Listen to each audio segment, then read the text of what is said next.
SK official critical matapos na pagsasaksakin ng nakaalitang suspect sa bayan ng General MacArthur, Eastern Samar.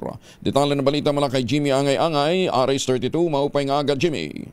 Isang SK official critical matapos pagsasaksakin ng dikilalang suspect sa bayan ng General MacArthur, Eastern Samar.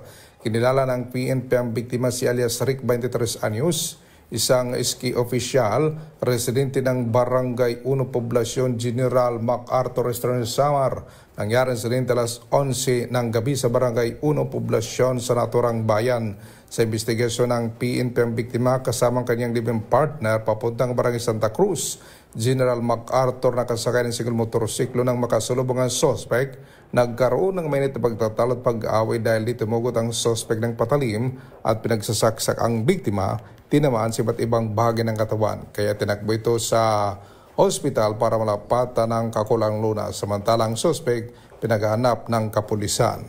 Mula dito sa DYVL Action Radio Tacloban, ito si RS32 Jimmy Angay-Angay para sa DZRH. Una sa Pilipinas, una sa Pilipino. Daghang salamat, Jimmy.